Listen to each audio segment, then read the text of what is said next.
Welcome back to Fire Only. This video is a continuation of a previous video where I just pulled Manato from the standard banner. That was before my normal pulling video, so the results from those pulls won't be in this episode. Also, you should go watch that. In this video I will go over what Manato means for the Fire Only challenge and how I'm going to be building him and all that jazz. It's been about a week since my last recording. I've been busy not melting during a heat wave. Today, the thing I wanted to do was level up Manato, because he's still level 1 despite me spending the week doing some pre-farming on him. And once we have Manato build, I want to do the Notorious hunt, as well as Hollow Zero for my weeklies. First things first, I leveled up Manato to level 40.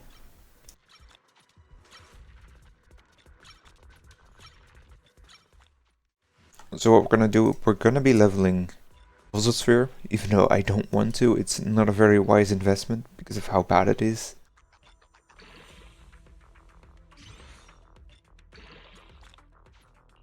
For his discs, we are just gonna give him whatever we have.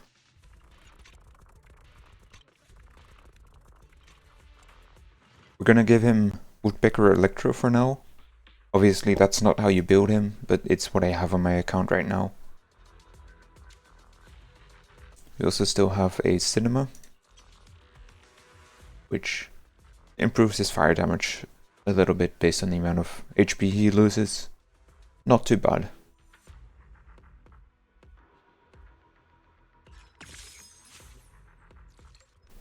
Lastly, I leveled his skills. This is also where I want to discuss how to build Manato.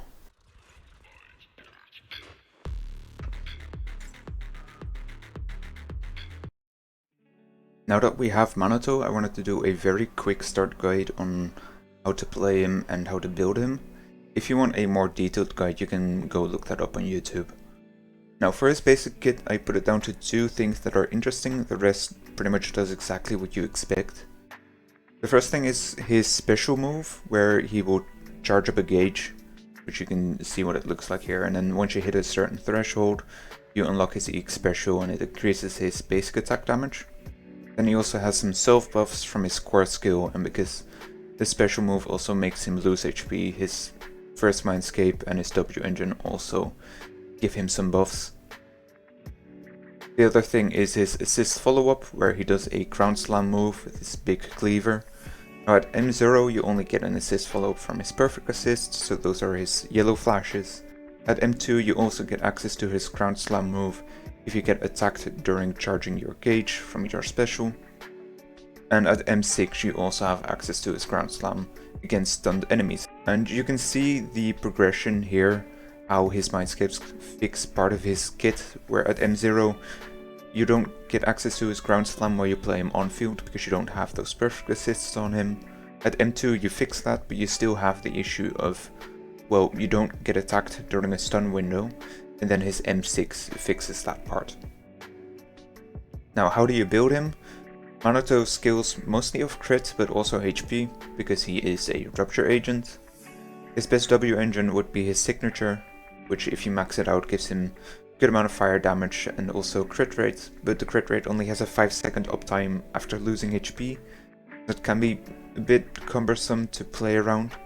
Then his alternatives would be any rupture S rank W engine, which will probably be easier to play. The Banyue one would be technically the best here, but they're very close together. They pretty much all do the same thing. You can also play any W engine with crit rate as his main stat. You can think of, for example, Nekomata's W engine, or also the Mercado Desire from an event long time ago. All of those are still better than the Puzzle Sphere. Puzzle Sphere is a terrible W engine. Now for disc sets, there's only really one disc set that you can use on Rupture agents, which is Yunque Tails, which gives a good amount of crit rate and sheer force, but the problem is you need to do EX specials, chains or ultimates pretty frequently to have good uptime on it and to have access to that sheer force buff. Then for his 2-piece effect, you're looking at either crit or crit damage. Fire damage is good too, and then HP, if you have good substats on your 2 pieces, then that's fine too. For substats, you're again looking at crit. For slot 5, you're looking at fire damage above 5 HP, and substats follow the same logic. Well, for his skills, you're mostly using all of them. His special attack you don't have access to very frequently, so it's fine to leave that a little bit lower. His dodge you pretty much never use.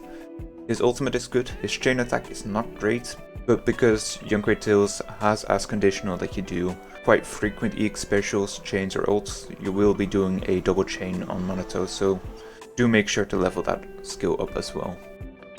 Now his mindscapes are quite good. His first mindscape is just a bit of extra damage to his basics and ground slam move.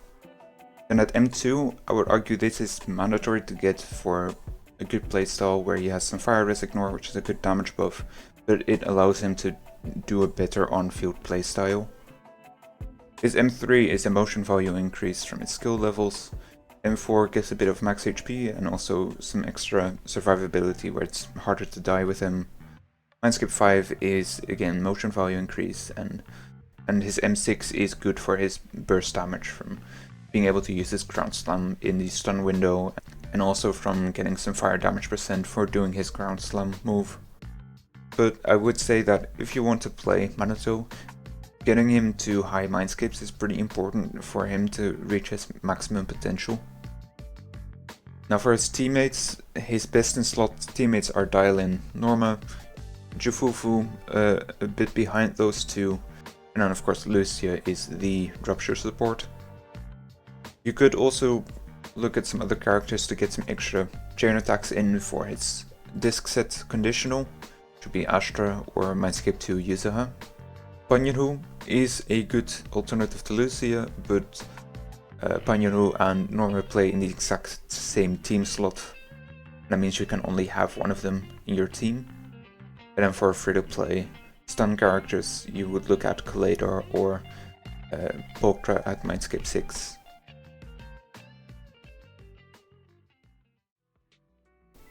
Finally, after the initial building, I was able to try out Manato for his core skill material. I can become even stronger. Take your time. If talking won't work, then fists will. So this is his build right now. It's not great, but it should be better than Ben as a DPS at this point.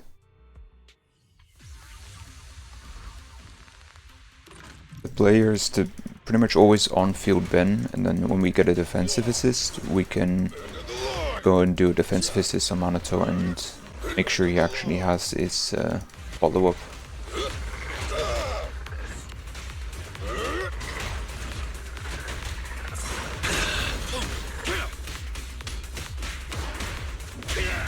Stand behind the yellow line.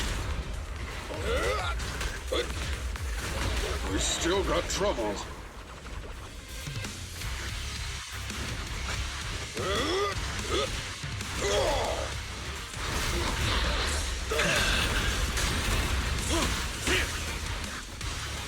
That's one of the drawbacks of Manato. You just, if the enemy is out of range and he's in his basic attack string, then he's not going to be having much fun. He completely misses the enemy. The work site is just like a battlefield. End of the line.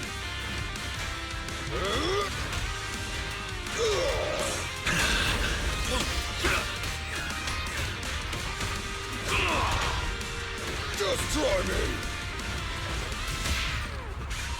Smolder.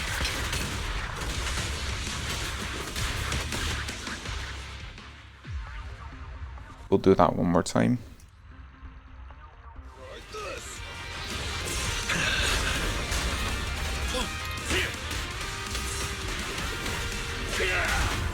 Stand behind the yellow line. It takes us 3 minutes.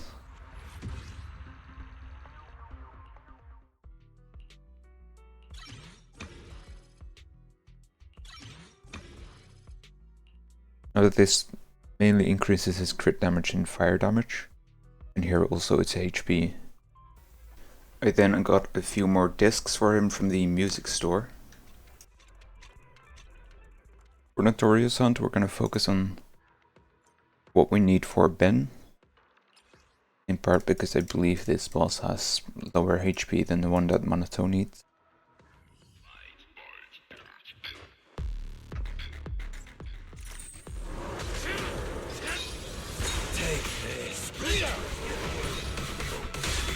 Now, if we compare the basic attack string, we see that Ben does about 7,000 damage, whereas Manato does 12,000, so from now on we mainly play Manato on field.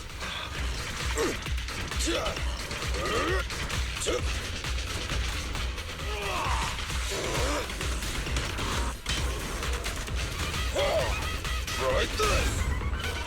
Hey! Eyes over here. Begging for mercy. Should have started with that!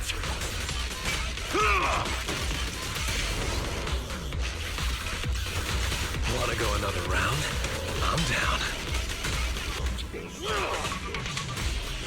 Back off! First phase in a little bit more than a minute is pretty good, I think. The issue with this boss is that it doesn't give a lot of defensive assists.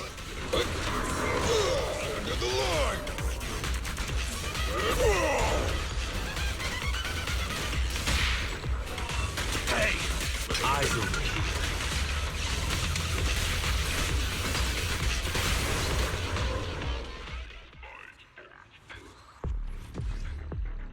It took us about 4 minutes. That's not the speed we want to be going at, but I don't think we're going to be able to do it much faster. I wasn't playing it particularly well.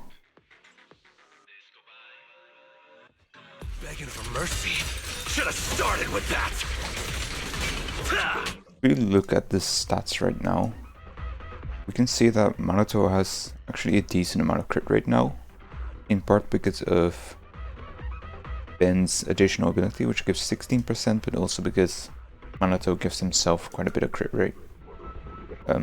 What you don't see is he also has some additional crit damage on some of his moves. Even stronger.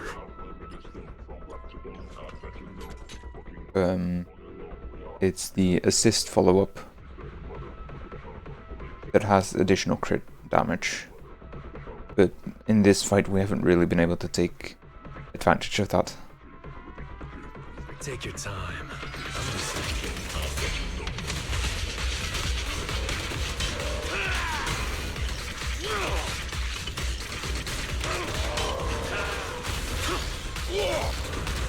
Try this! Hey! Eyes over here.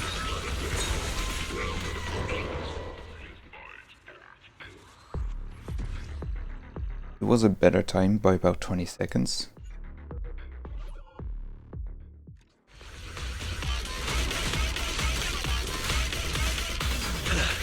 Back already. Just what I like. So that phase was about 10 seconds quicker than last time. The thing about Manato is that Stand behind the yellow line! at least when he's fully upgraded with his mindscapes, you're gonna want him to get hit by the boss and take damage in the process. And by doing so you end up losing out on Ben's shield. Now that isn't quite relevant just yet because I don't have Mindscape 2. But it's something to think about. After I did some basic grinding, I went over to the Hollow Zero, where I just did a very quick run. One of the things I like to do with Hollow Zero is go for these encounter nodes, because these are the things that give you Z merits, which is the currency that you use in the shop outside of the Hollow Zero. So this is the only thing that gives you some permanent progression on your account, aside from doing the achievements, of course.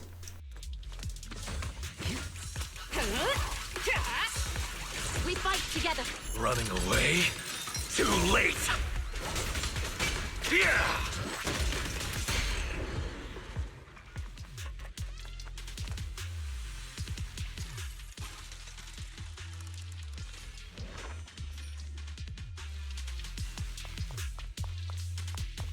That has to be the worst Komano Zero stage out of all of them.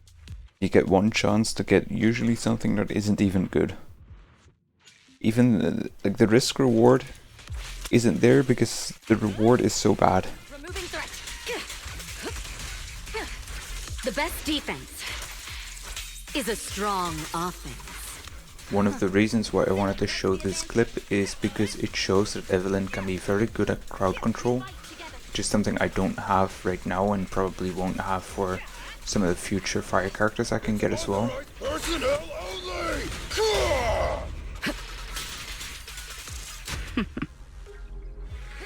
The final boss of this Hollow Zero run was also easy with just one final ultimate.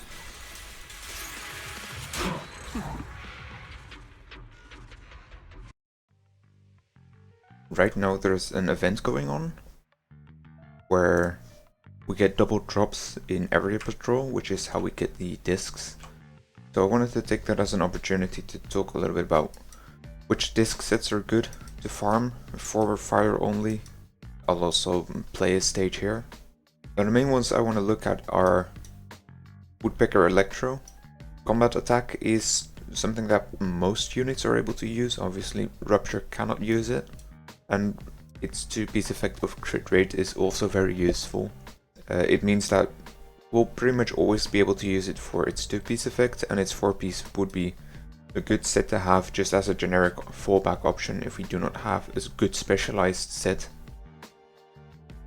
Unfortunately the issue is Soul Rock is not very good. It's also not good on Ben. Worst case is you have good substats on Soul Rock and you use it for a period of time before you get something better. And again, that only applies to Ben. This area patrol is quite nice, especially for fire only. First we have Buffer Electro, which is a good set for ultimate damage, but because you have very few units that have frequent ultimates, it's only ever really good on dial-in teams. But other than that, it has a 2-piece Ben ratio percentage, which is a substat that doesn't really get diminished by anything, and it makes it a very valuable 2-piece option on most units, aside from Rupture units. Inferno Metal is a very strong disc set. If you look at the buff it gives 28% crit rate for 8 seconds. That applies to burning enemies, but also if you hit a burning enemy and they stop burning, then you still have the buff for another 8 seconds. The problem with this conditional is that the enemy needs to be burning. Most of the time you're not going to be having many burns on an enemy unless you have a fire anomaly unit on your team, or sometimes also if you have a full fire team and you're going up against a fire weak enemy, you can have okay uptime on this as well. But one of the vital things is that you have Bernice, who can kind of act as a anomaly applier for this disc set. If you play Bernice in a fire only team, you'd also build Bernice with Inferno Metal. That is the crit build for Bernice.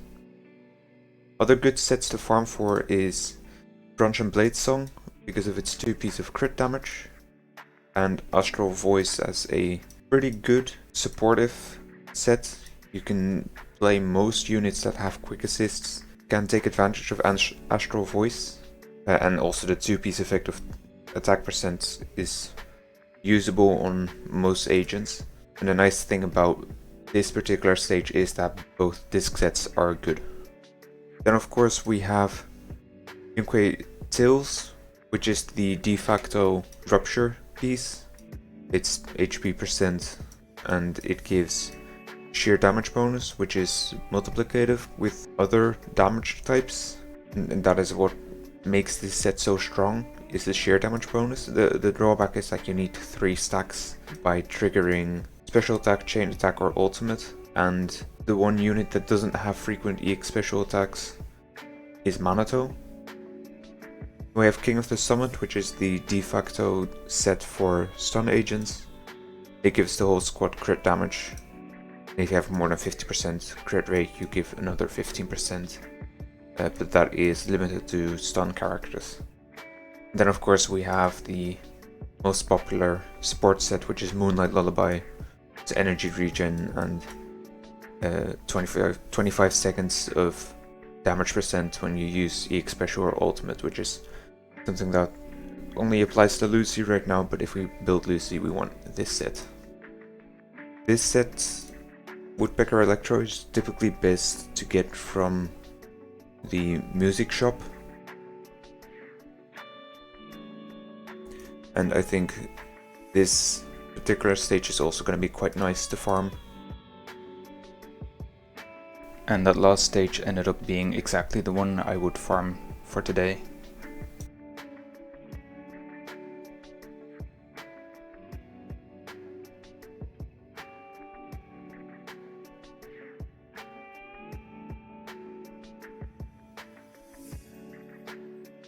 This will be a very good piece for Rupture. In fact, it'd be the perfect piece almost, except it's completely on the wrong set.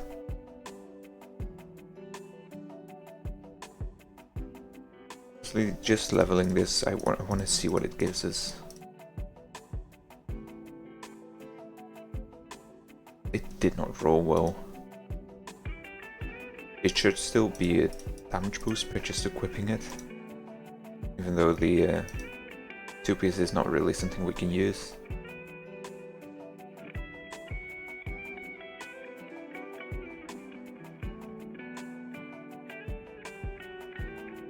And this is what our Manato looks like for now. I'm leaving the Fire Only account here for now. In the next video we'll be rushing through a lot of the story, so do look out for that.